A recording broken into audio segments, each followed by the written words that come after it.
describe us, it would be student-centered, because student success is our mission. When we come together to work, we are efficient, effective, and relevant. Our three most important characteristics are dedicated, diverse, and dynamic. To work well together, we must demonstrate respect, confront reality, clarify expectations, and get better. We do not accept excuses. We will not accept mediocrity. We will always put students first. We will leave a legacy of success. For the courtesy of those listening to the meeting, I'm requesting everyone in the audience please turn off your electronic devices or to put them on vibrate.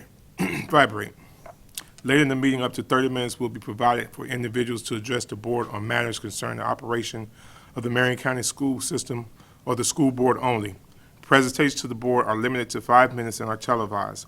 If you wish to address the board regarding a regular agenda item or matters on which the board customarily takes action, you must first complete a peach form located on the table in the hallway. If you wish to address the board regarding a public hearing or a student discipline matter, please complete a lime green form. These forms must be completed and received by the board secretary no later than 5:40 p.m. The procedures applicable for each are on a separate sheet. Madam Secretary, please call the roll. Mrs. Nancy Stacy, District 1. Here. Mrs. Beth McCall, District 2. Here. Mrs. Kelly King, District 5. Here. Mrs. Nancy Thrower, District 4. Here. Mr. Eric Cummings, District 3. Here. Dr. Heidi Mayer, Superintendent. Here. Ms. Suzanne Green, School Board Attorney. Here. Let's please stand for the pledge. Pledge allegiance to the flag of the United States of America and to the republic for which it stands, one nation, under God, indivisible, with liberty and justice for all. I recommend approval of the agenda for the April 14th, 2020 school board meeting with the materials in the board packet, those materials distributed to board members at the meeting, and the audio recording included as part of the official record of the meeting. May I have a motion on the superintendent's recommendation?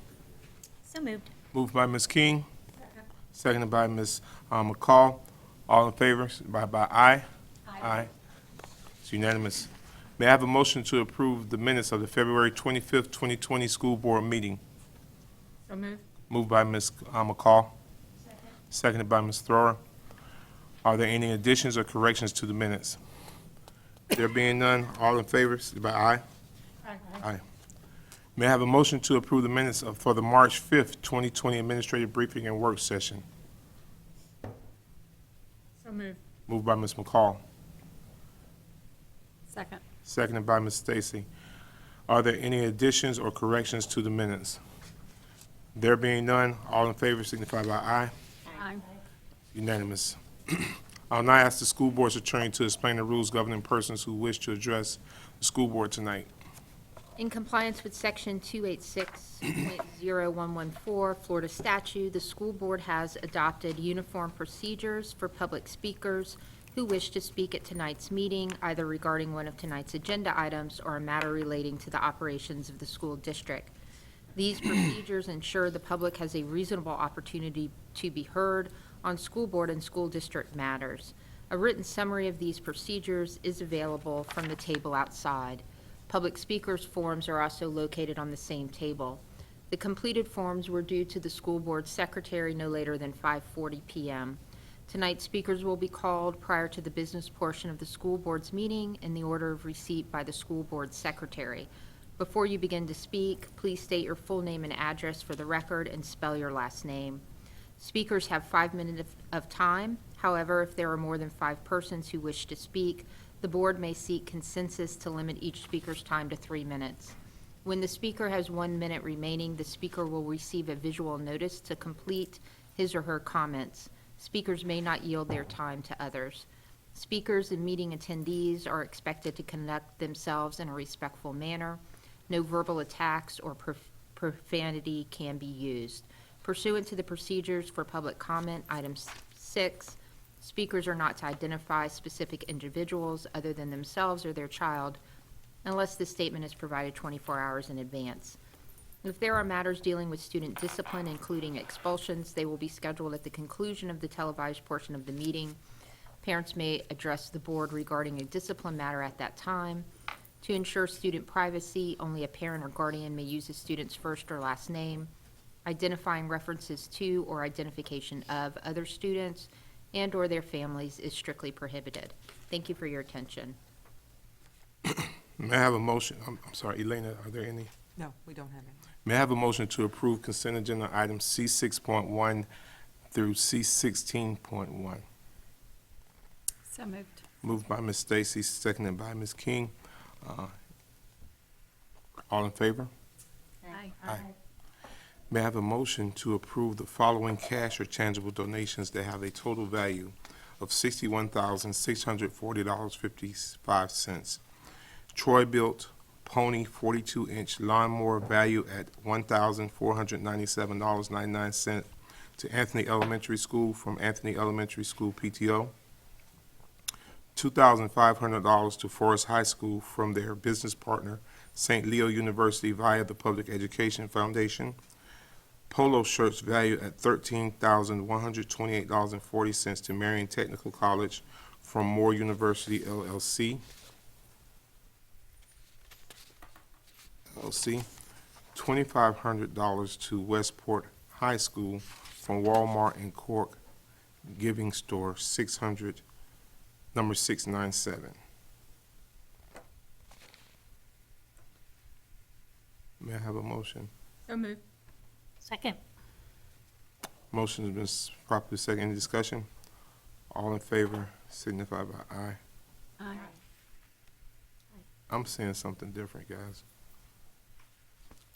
Total value is how much? $61,640?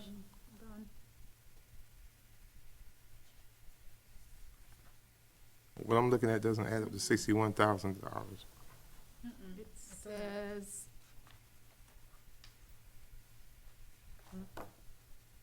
Total value should be $61,640.55. I see a donation for $1,400, a donation for $2,500, a donation for $13,000, and a donation from $2,500. That doesn't add up to 61. 20,000. You probably added an Maybe extra the zero somewhere. 25,000. The 2,500 probably became a 25,000 by mistake. Here, you want me to edit it? I've got it. You got it? $19,626.39 To who? From where? Total. total. Okay, so let's correct this. The tangible donations that have a total value of how much? Doing it one more time, Chair. I apologize.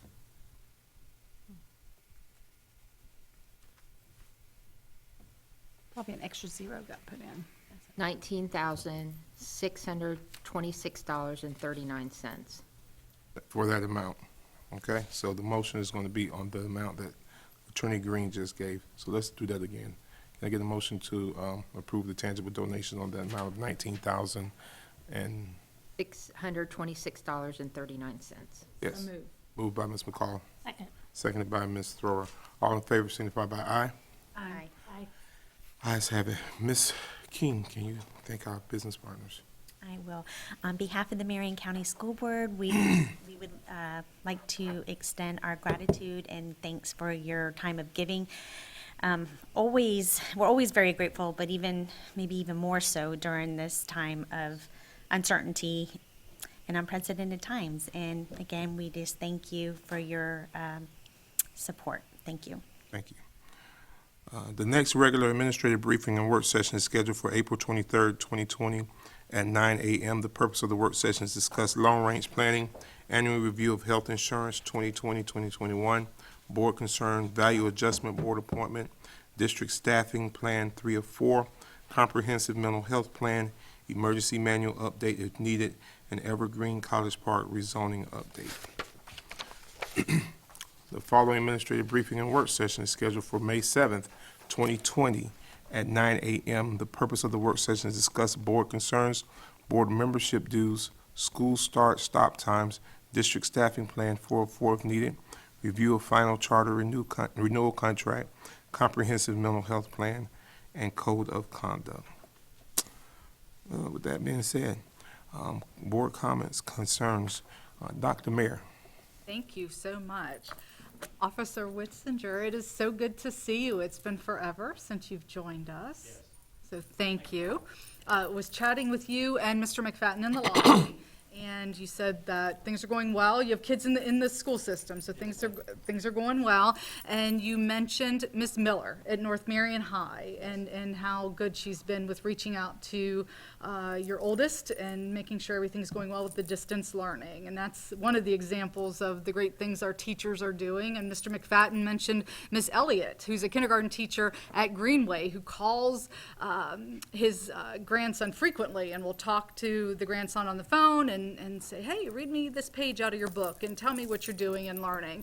So just two examples of how our teachers are not only handling this, but continuing superb instruction, refining it daily, minute by minute, I'm sure they would tell you. But we continue that outreach to all families, and thank you for sharing the good. And if any parents are having any difficulties, please, reach out to that teacher first, then the principal, and then please reach out to us, and we'll get you in touch with the area director. We'll help you solve those problems. But we're hearing more celebrations like tonight than the problems. But again, we continue daily to refine that. We also have some other celebrations. Today, with our grab and go meal service, we hit 136,000 meals. So since March 24th, our district folks have delivered and handed out 136,000 meals. That's amazing. And it's amazing in itself, but when you think about it's only 143 employees that are doing this. We have 108 food service employees, 20 folks from transportation, and then 15 folks from our extended day who joined the team to help with this. So these folks have a heavy lift every day. So while we continue to say that everybody needs to make the best decision for themselves, and if you think it's best for you to be at home, we support that. But if you're feeling like you can come back to work and you need a place to be, let us know, because this team needs some help, because they're working every day. 143 folks have put together 136,000 meals, and they continue to do so. And remember, that's for any student, any child, age 18 and under. You don't have to be a Marion County Public School student. Just be at the sites, and the sites are continually updated on our webpage, marionschools.net.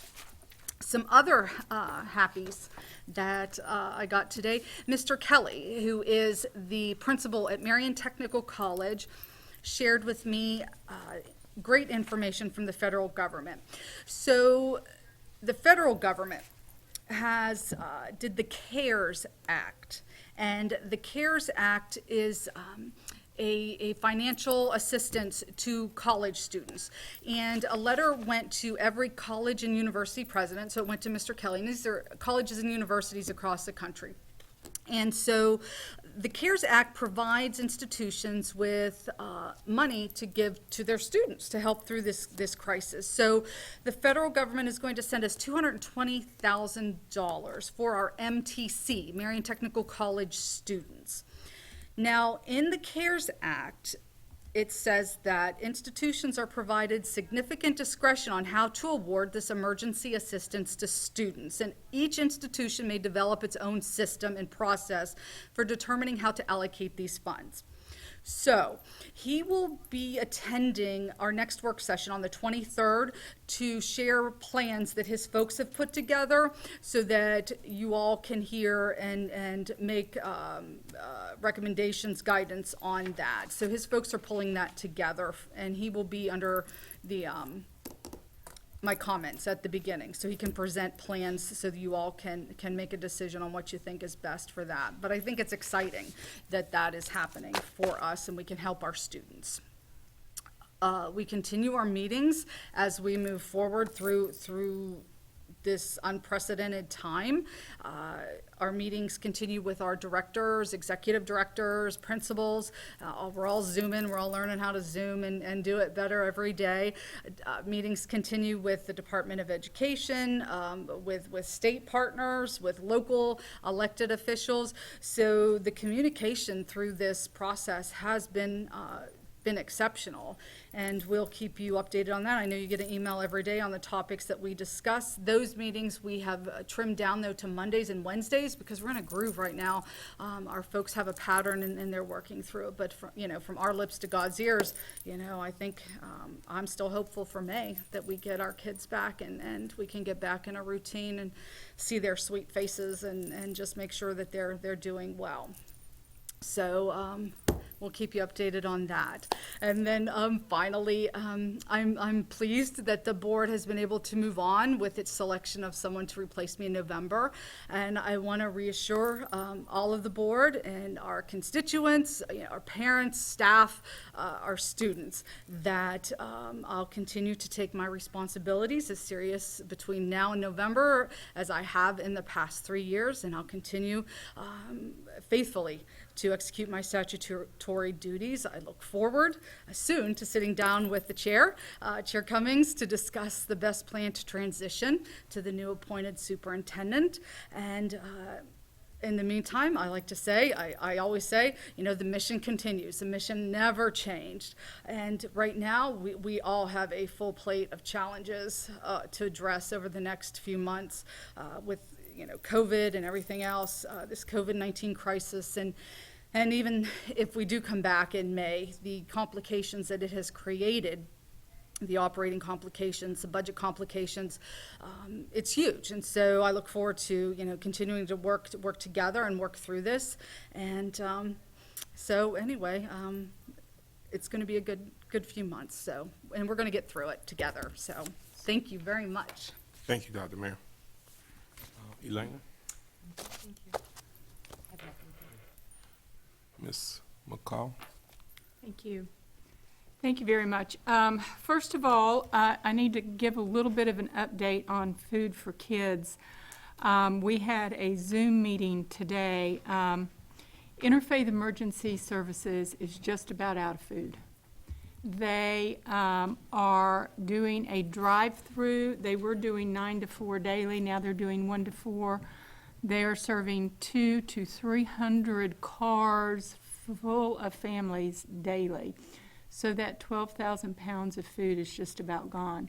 We delivered last week for 2 to 3 weeks of food, but we have a lot of people in need.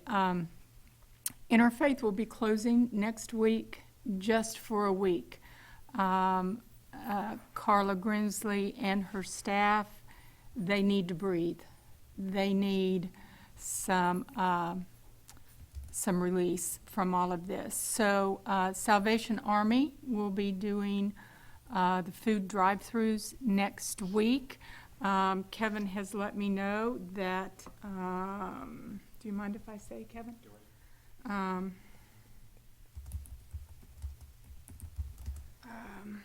So anyone needing food next Wednesday can visit Operation Compassion at Wings of Faith Fellowship, which is at 5066 Southeast 64th Avenue Road in Ocala, 34472. It is a free food drive-in. I believe that is right across the street from the post office in Silver Spring Shores. So, Kevin, thank you for that. We are talking with faith-based communities. We do have enough to deliver some. We will be really working with our outlying schools that have a difficult time getting into town.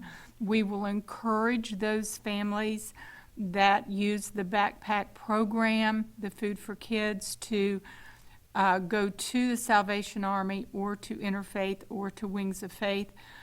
We are going to really concentrate on our outlying schools because they just can't get into town. So we have a plan. We're working with some faith-based community. Reverend Cummings is working with his community. There are several churches that we'll be contacting. I contacted one today.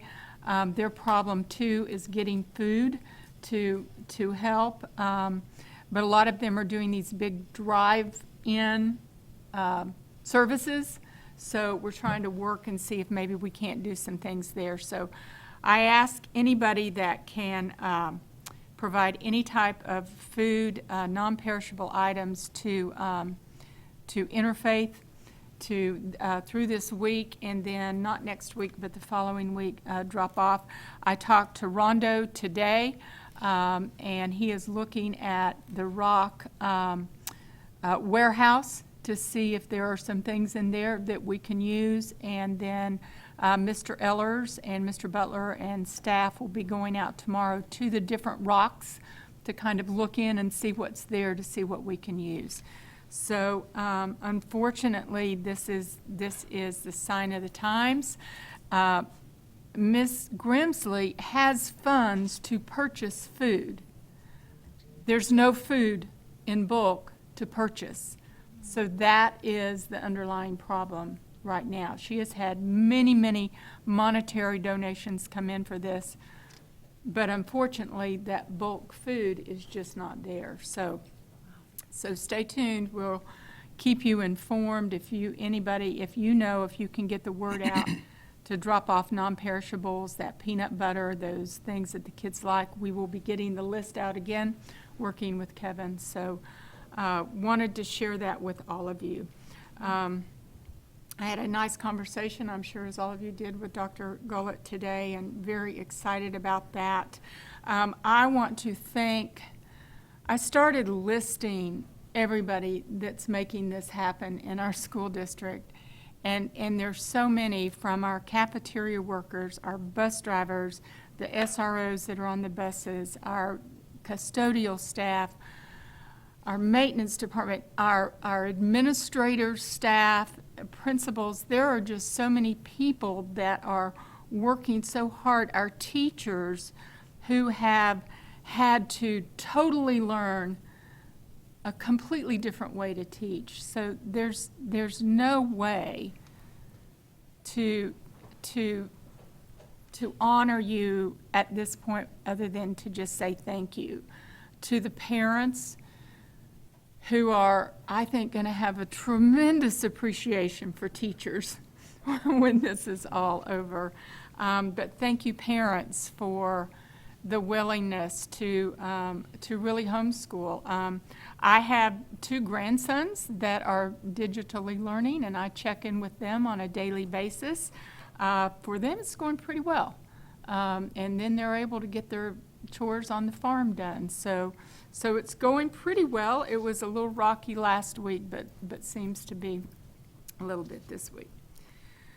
And then I need to say this because I think everybody needs to be aware. It's hard for me to step outside of my box and do this publicly because I normally like to have these types of conversations behind closed doors. But I want to all of our district administrators and staff, this is an incredibly difficult, trying, and very stressful time, and I applaud everyone. And I've become keenly aware that many of you have undergone unacceptable and very unprofessional temper tantrums, tirades, verbal abuse. We have a school board policy in place, School Board Policy 215, that clearly states that all of its students and school employees have an educational setting that is safe, secure, and free from harassment and bullying of any kind.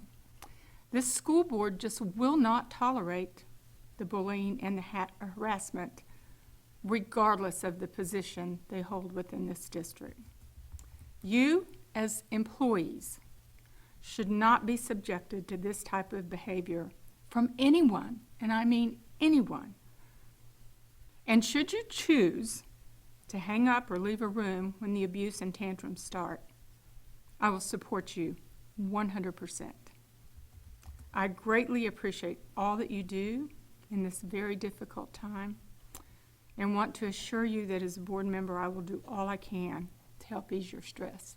Thank you. Thank you. Ms. Stacy? Well, I wasn't really going to have much to say tonight, but now that, Ms. McCall, you've kind of opened the door, I've received some calls and some contacts, and we've had some key employees that I know they've had to be walked off the cliff because they were ready to throw in the towel in Marion County. I want them to know that this school board will not tolerate that. We are not going to burn this house down this summer. If anyone is being bullied and treated in a way that you know you should not be treated, you don't need to listen to it. You can just say, "Excuse me," and walk away. If you need to file a grievance, you know the process. If you file a grievance on your administrators, this is for the unrepresented employees. This is for the unrepresented employees who have no union. There's a way to do it, to send the grievance to personnel. And when you write your grievance, I want it CC'd to the school board attorney. And I have spoken to her in the past about this, and she told, if there continues to be any harassment or bullying, this board will insulate you from your abuser. You will be given a different person to report to, and this board will insulate you and protect you. We will not burn the house down. We will continue on. We have strategic employees that, all employees are valuable, and we have some that we just couldn't replace.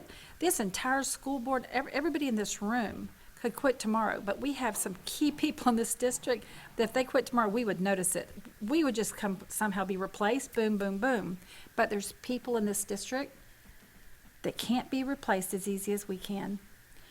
And they serve our children, and they are our employees. They are not the superintendent's employees. They are the Marion County School Board employees. Their check says Marion County School Board on it when they get it. So we will protect our employees, and we will insulate you.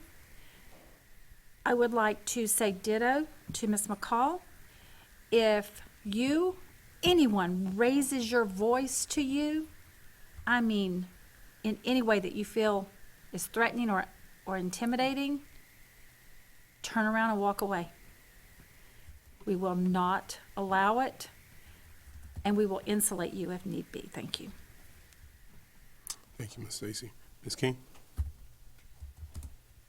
Yeah. This morning, the Marion County School Board made a monumental decision, and as of November, we will have our very first appointed superintendent, and that is Dr. Gullett, who I did have the privilege of speaking to this morning, and she is a wonderful woman, and she has complete support of this board, and we are so looking forward to working with her in the future. We do know that in November, well, we're going to have to wait till November. I'm trying to think how to word this. But basically what I'm trying to say is the days of working in fear and in smoke screens are over. And if anyone treats you in an unkind manner or has a tirade, simply walk away, take notes, make your grievance. If you need to, call a school board member. I'm sure everyone has someone that they're close to if they need to do that, so we're, still aware and can maybe help in the future. And we also know that we are about to close this book. We're not going to close the chapter, but we're closing the book, and we're going to open a new book. And the board's duty to our employees is to make sure that your safety and your protection and your well-being is of the utmost importance. And I echo everything that my board members have said before. And you are, as Ms. McCall was saying earlier, it's difficult to thank everybody specifically because I found when I'm up here and I thank somebody, as soon as I leave, I realize there may be someone. So if we do miss you, please know that it is not intentional. We are grateful for each and every one of you, and we thank you. And those are my you, reports, Ms. Kay. concerns for tonight. Thank you. Ms. Thora? Yes, and it comes down to everybody collectively putting their best foot forward through this transition. Transition can be difficult, but it doesn't have to be more difficult than it needs to be. And we all have the duty and the responsibility at our individual levels to be the types of role models that our children would be proud to know once this transition is over with. After all, that's the difference between being an educator and being part of a company. Our clients are our children, and they are watching, and they need us to be there for them and to show them how to work through a difficult transition. So I'll just leave that right there. I do have something else that I'd like to bring up, because while the transition begins, there's still business to conduct. And as the representative of District 4, which includes Oak Crest and Evergreen Elementary School, you may remember at the March 24th school board meeting, we were in consensus to request that Dr. Mayor follow through on the guidelines that were presented to us by the state of Florida Board of Education, to, if we wanted to request a different turnaround plan, that we could do so. And since that time, I've sent some follow-up emails, but it is now, today, April 14th, and I believe you all received this same letter to the commissioner. It was sent, I think, about 11:36 today, and it's requesting release of Evergreen from external operation, but not Oak Crest. So my question to you, Dr. Mayor, is please help me and the rest of the board understand why. Why Oak Crest is not part.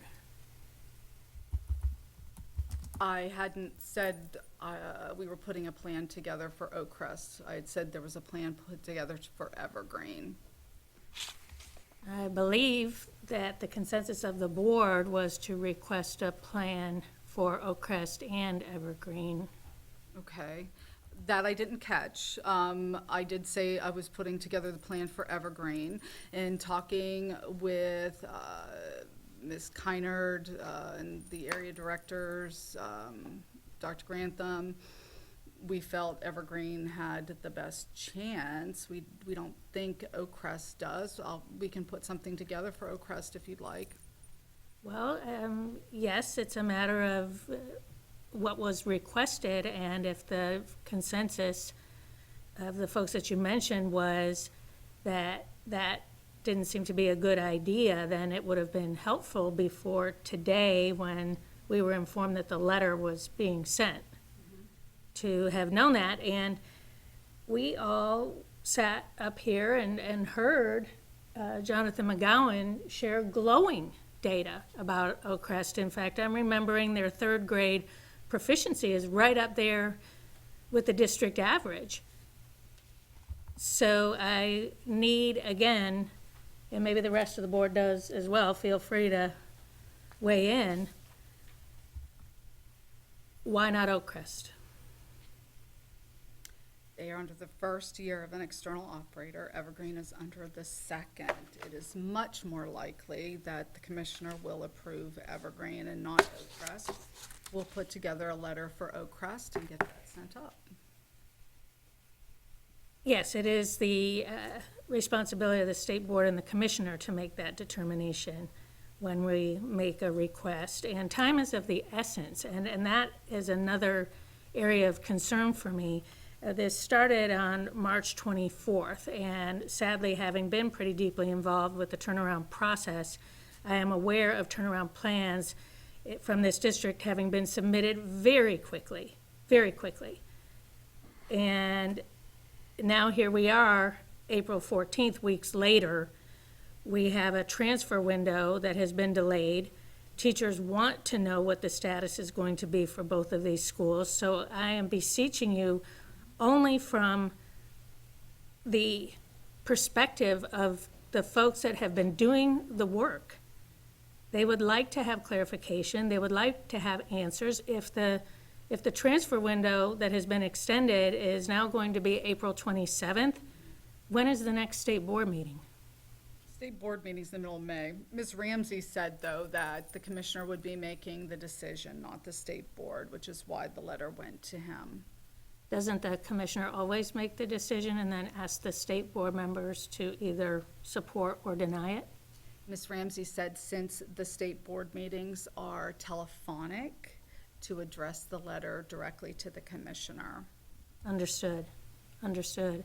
However, again, it is the commissioner and the state board that makes the determination, and they can only make determinations on information that has been sent to them.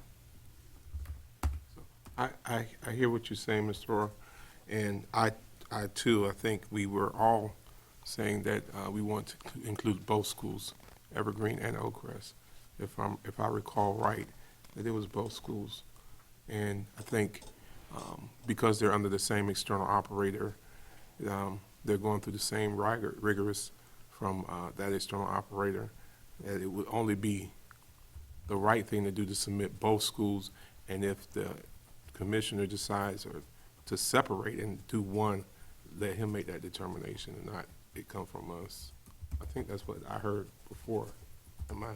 Well, I think we can check the minutes to reflect. I'm not going to say that's what I remember 100%. I remember the discussion of both, but I remember the Evergreen asking to come off, but I remember the discussion, but I would need to check the minutes. So when I chatted with you then, Reverend Cummings, when we had the meeting.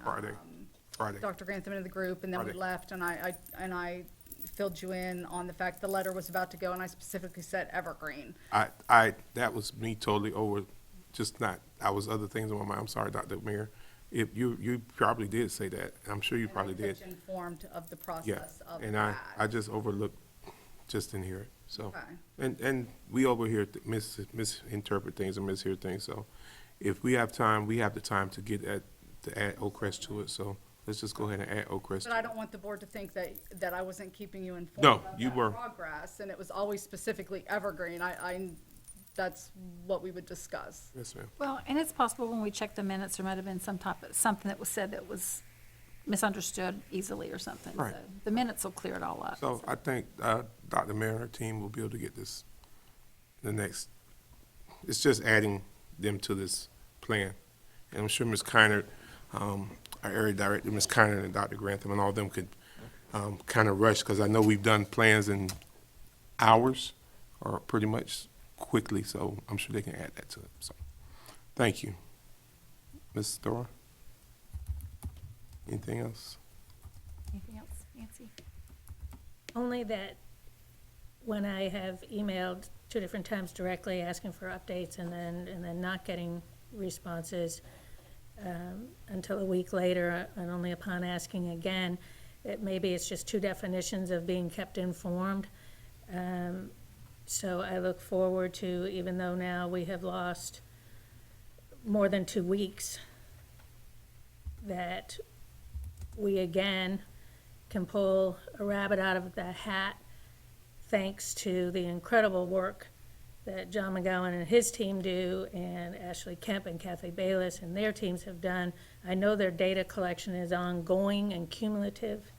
It is something that they study and dissect constantly to drive their decision-making. So I look forward to a very fast turnaround now that it's back out in the open. Thank you.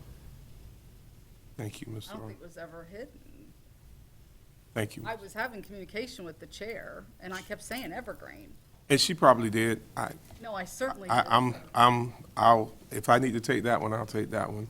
I just remember letter. I didn't focus on the school, so I'll take that one for this one, so. But we do expect that it'll get done in the next day or so and get forwarded up to the, commissioner. So we did have that conversation Friday morning. That was Friday morning. Friday morning Okay. at Dr. Grantham's office, so.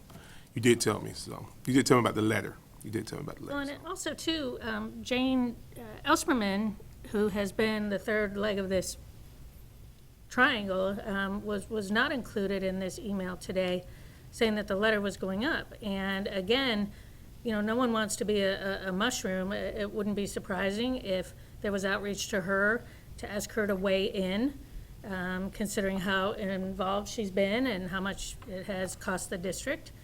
So without her being in the loop as well, it just adds another layer of having to go back and readdress something that was specifically addressed in the minutes.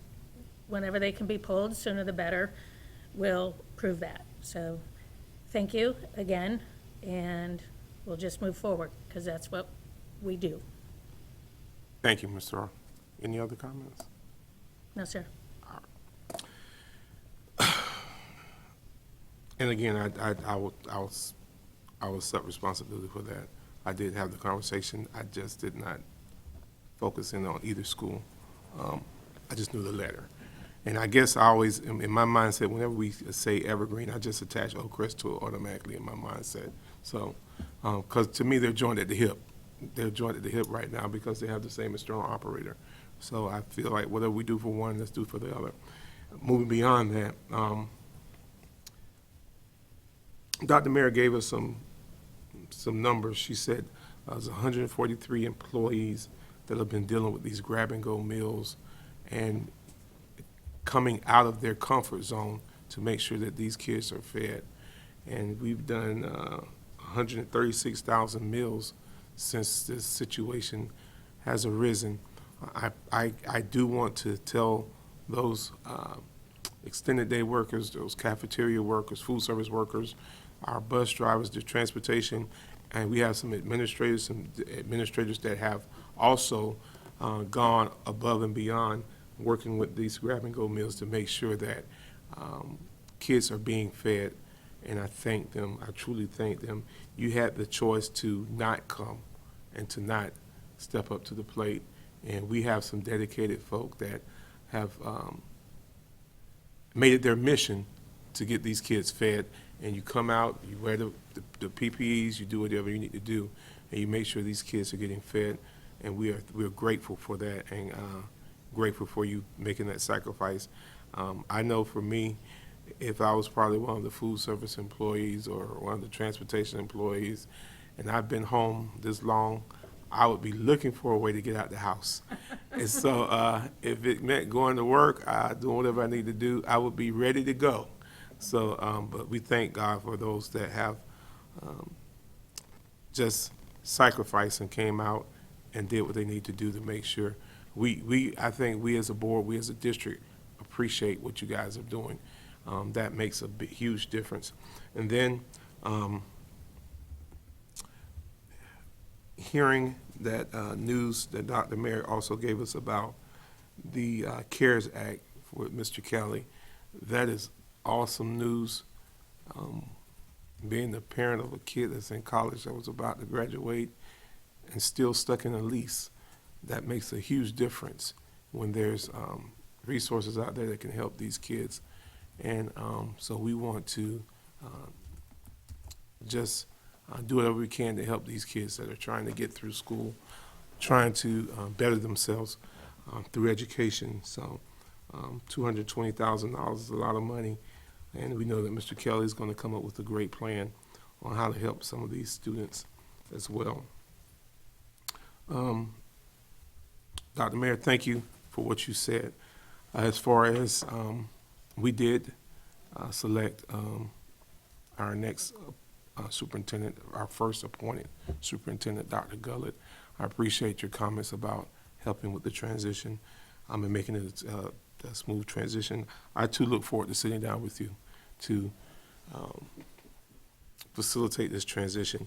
To Dr. Gullett, again, congratulations on being our first appointed superintendent in Marion County. It is a new beginning. We just celebrated Resurrection Sunday a couple days ago, and the whole thing about the resurrection is a new beginning. So and the new beginning means you build on what's there and you continue to go higher and higher. So Marion County is going to build and go higher and go higher and go higher. I thank my fellow board members for the awesome spirit that you guys have, that you all possess in making decisions, tough decisions. And let me say this, everybody's not going to agree with the decision that we made as a board. We know that. Everybody in the community is not going to be supportive of the decisions.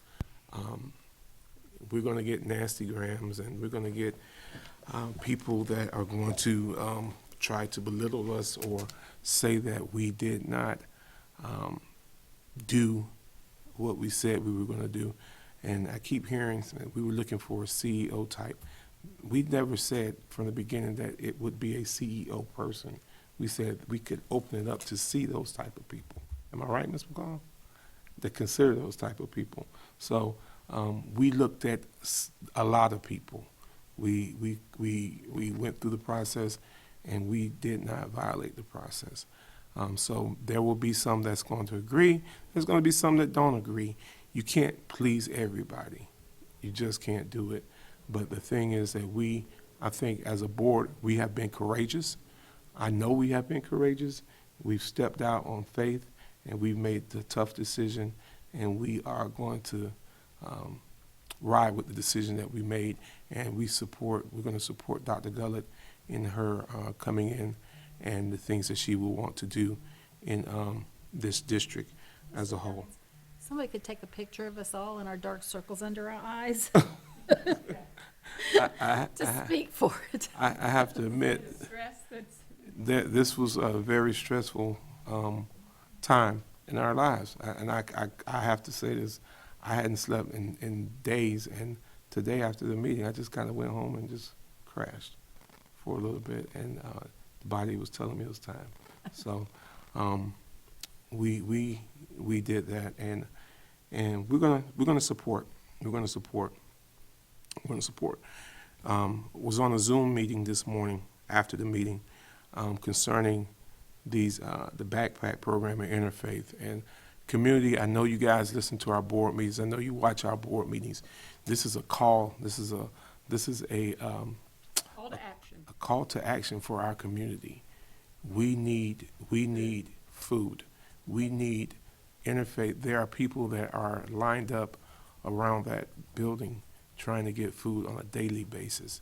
And we need churches, we need clubs, we need civic organizations, fraternal orders, sororities, fraternities, everybody, neighborhoods, to pull together some food so that we can make sure that these people are still being fed. A few weeks ago, we were able to do 12,000 pounds of food. Which should have lasted quite a while. Exactly. It's just, So many people are out of work. Under normal circumstances, it would have lasted a while.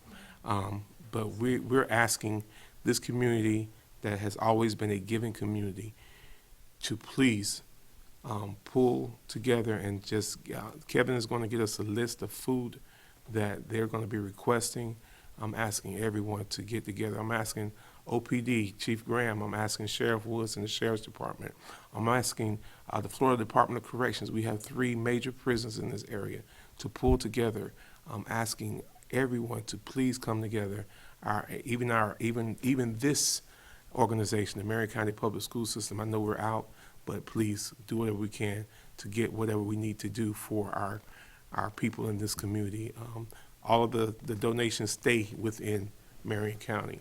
Can we post the priority foods on our website? We will Yeah, we post will. it in several different places. Mrs. Yes. Stacy, Ms. Grimsley was sending it. I haven't received it yet, but as soon as I have it, Mr. Christian will get it. And, you know, I think everybody, please remember that Interfaith will be closed next week. We would love to see food collection next week and then delivered to Interfaith on Monday, the 27th. Where do you want the food delivered to? To Interfaith on the week of the 27th of April. And please, everybody, be safe. Wear your mask, wear your gloves. If you're, please, the social distancing. We don't want anybody to go outside the CDC recommendations on this, but this is a call to action for our community. But please be safe while you're doing it. I mean, we're asking everybody, our business community, we're just asking everybody, let's take care of our people. Let's take care of Marion County. I was raised that charity starts at home and spreads abroad. So let's take care of our folks. Absolutely. And make sure that we get what we need to get. As again, Ms. McCall said, next week, Interfaith will be closed all week because of the lack of food. And the employees need a break. And They have been nonstop with packing food and serving, and Carla's afraid they are so very, very tired. She wants them to have rest. Right. So Salvation Army will pick up next week. Salvation Army. So get those food items together, and on the 27th, we want to make sure, start on the 27th, I think she said 9 o'clock a.m., you can take your donations down there. Let's pack it out. Let's pack out that warehouse on the 27th. Let's fill it up to the rim so that we can have food for our area. Then finally, Ms. McCall addressed something. All of you have addressed this issue as far as our employees. Let me say this. We are in an unprecedented and difficult season, one that we've never seen before. I think I shared this last week that in times of crisis, we don't know what's going through people's minds. And for our employees, I know we have dedicated employees that are coming to work, that are serving, and people have bad days. But sometimes you can have a bad day and you can catch that person at the right time and something could happen that normally would not happen. So employees, I'm hearing things. If you're not being treated in professional manners, and I don't care who's treating you that way. I don't care if you're custodian and your manager, your supervisor is not treating you. I don't care who you are. You have a right to be able to come to work. You have a right to be treated with respect. You have a right to be treated with dignity because you are working, you are trying to make a difference.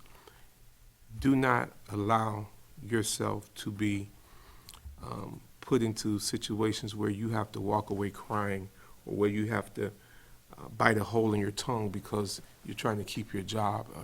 Do not walk away. Just walk away. If you're on the phone, just hang up the phone, document it for yourself. There are policies and procedures that are in place. Nobody deserves to be belittled or have their buttons pressed, and then they do something that they regret. This is a tough time. This is an extremely tough time for people. And in tough times, we need to be more caring and compassionate with folk. We still have jobs to get done. We can get the jobs done. We will get the jobs done. We have been getting them done, but we got to make sure that we take care of folk. I've heard from all of our board members tonight saying that we're not going to tolerate foolishness, and I agree. We shouldn't tolerate foolishness from anybody. When it comes to that type of treatment, we all are adults. You have adults. I believe that everybody that works for the district is at least at age 18 or higher. And when folk start saying stuff to me that I don't appreciate, I have to remind them I've already been raised one time. I don't need to be raised again by a supervisor, by whomever. So we deserve the respect. We deserve the respect of our positions. We deserve the respect of working through situations. We deserve the respect of working in a tough time. So again, don't allow yourself to be treated that way. It's not worth it. It's not worth it. It's not worth, it's just not worth it. So the board has already said, and I'm sure everybody in this room agrees that we will support our staff. We're going to make sure we take care of our staff. And just walk away, hang up the phone, and do the right thing. Do the right thing before it gets to the point where you're about ready to lay hands on people and do some other things that could legally get you in trouble. Just walk away and report it. Okay? So with that being said, I look forward to following up with you on that. Thank okay. you. Yes, ma'am. And with that being said, I don't have any other concerns, board concerns. We're going to move with our alternative placements. Before addressing expulsion matters, I wish to acknowledge that board members have received the alternative placements list for students through March 25th, 2020. Ms. Martina Lopez, are there any parents who have submitted a timely request to speak on their child's disciplinary matter? Okay. May I have a motion to approve the expulsion of student JD 20-087E with educational services through the remainder of the 2019-2020 school year and the first semester of 2020-21 school year? So moved. Moved by Ms. McCall, A second? seconded by Ms. Stacy. I'm sort of like in a trance right now. Seconded by Ms. Stacy. Any discussion? All in favor signify by aye.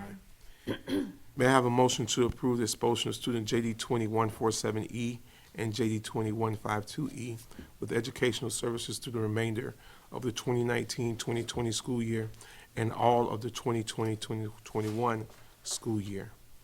So moved. Moved by Ms. King, Second. seconded by Ms. McCall. Any discussion? All in favor signify by aye. Aye. There being no further business, may I have a motion to adjourn? So moved. Moved by Ms. Thrower, seconded by Ms. King and Stacy. All in favor signify by aye. Aye. Ayes have it. Meeting is adjourned at 6:28 PM.